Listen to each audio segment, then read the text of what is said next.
श्रीमद् भगवद गीता अध्याय 3 श्लोक 5 नहि कश्चित् क्षणमपि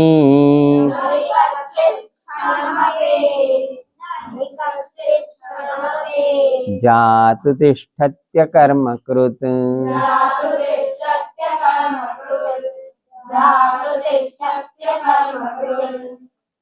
कार्यते ह्यवशः कर्म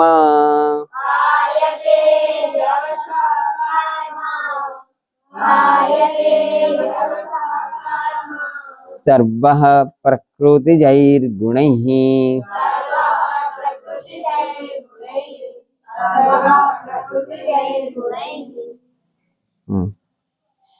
न हि कश्चित् क्षणम् अपि जातु तिष्ठति अकर्मकृत् कार्यते हि अवशः कर्म सर्वः प्रकृतिजैः गुणैः। संधि छूटी पड़ेगी समझण। હવે સંધિ ભેગી હોય ને સંધિ જુદી હોય તો એમાં સમજણ પડે. હા, અન્વય. ही શબ્દ સંસ્કૃતમાં ખરેખર કેમ કે આવું હોય ને તો એવું લખાય એમ. ही ખરેખર કશ્ચિત જાતુ સર્વમ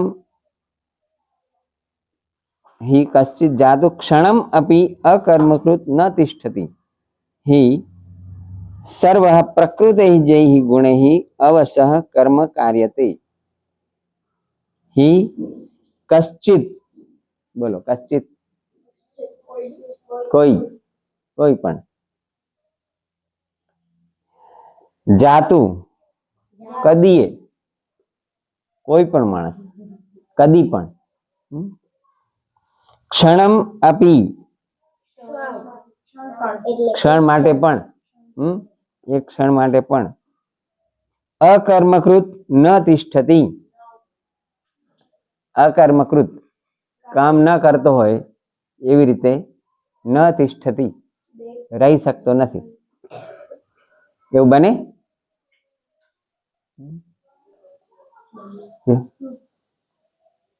कश्चित कोई पण जातु कदी पण क्षणम अपि एक क्षण माटे पण अकर्मकृत न तिष्ठति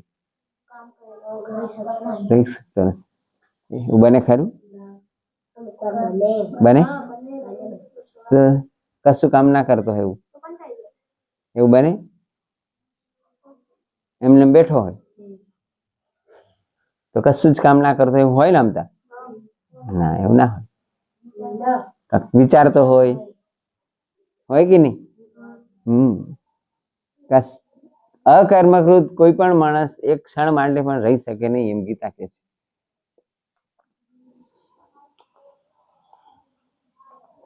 ही खरेखर केम के सर्वः प्रकृतिजैः गुणैः अवशः कर्म कार्यते. सर्व એટલે બધા જ લોકોને પ્રકૃતિજૈः ગુણૈः પ્રકૃતિમાંથી જે ગુણો ઉત્પન્ન થયા છે એના વડે ગુણૈः પ્રકૃતિમાંથી 3 ગુણો ઉત્પન્ન થયા છે પ્રકૃતિના. કયા? પ્રકૃતિના 3 ગુણો સત્વ રજ અને તમ. આ પ્રકૃતિમાંથી ઉત્પન્ન થયા છે. આ 3 ગુણો કોઈ માણસ હોય તો એમાં આવું બધું વિચાર ચાલતા જ હોય એમ. દાખલા તરીકે એક માણસ સવારના પોરમાં 5:30 વાગે આમ હજી અંધારું હોય ભળભાખડું કહેવાય. અંધારું પૂરેપૂરું ના હોય અને પૂરું અજવાળું ના થયું હોય એના માટે ગુજરાતી ભાષામાં શબ્દ છે ભળભાખડો. છેટે છેટે કોઈક બેઠું એવું દેખાય ખરું એમ ઓળખાય નહીં. એવું અજવાળું હોય કે નહીં. ઝાડ નીચે એક માણસ આવી રીતે આમ બેઠો હતો. ત્યાંથી એક માણસ નીકળ્યો તો એ તામસી વૃત્તિનો હતો.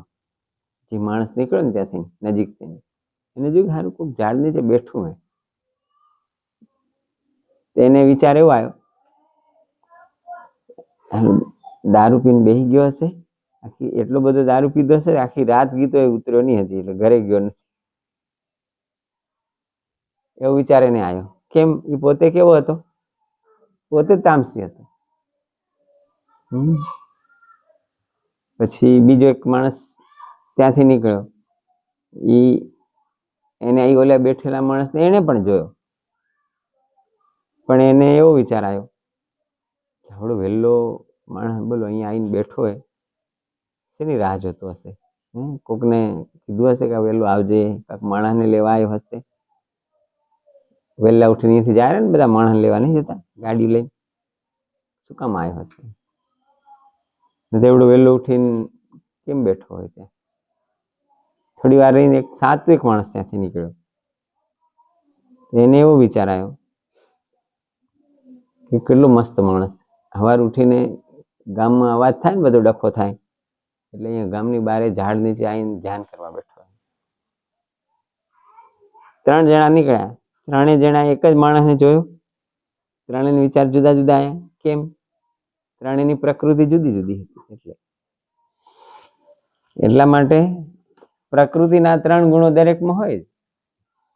આપણે ઊંઘ આવે ને તામસી પ્રકૃતિ કહેવાય. એટલે બધામાં 3 હોય. ઊંઘ તો આવે કે નહીં બધાને?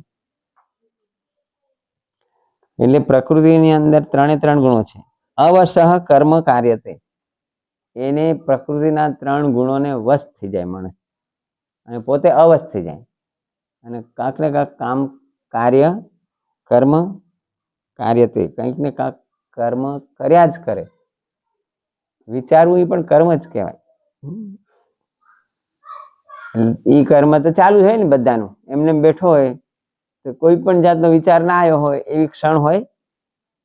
એક દિવસમાં કેટલા વિચાર આવે? શું સરેરાશ કેટલા વિચાર આવતા હશે એક દિવસમાં માણસને? અંદાજ કરો કેટલા? પણ એમ 10, 50, 100, 200, 500, 1000. મનોવિજ્ઞાન એવું સંશોધન કર્યું છે, એક માણસને દિવસમાં 60,000 વિચારો આવે. એટલે વિચારો આમ બધા કેટલા બધા? 60,000 વિચાર એટલે કેટલા બધા થયા? આપણે ખાલી 15 મિનિટ ધ્યાન કરીએ એમાં કેટલી બધી જાતના વિચાર આવી જાય. એટલે એ ચાલુ જ રહે. પણ વિચાર, કોઈ પણ જાતનો વિચાર ના આવે એવી સ્થિતિ લઈ આવવી, ભગવાન સાથે એકાગ્ર થવું, એને કહેવાય ધ્યાન, ચિત્ત એકાગ્રતા. હોઈ રહેવું એને ધ્યાન ના કહેવાય, એને ઊંઘ કહેવાય. ચાલો, ઇતિ.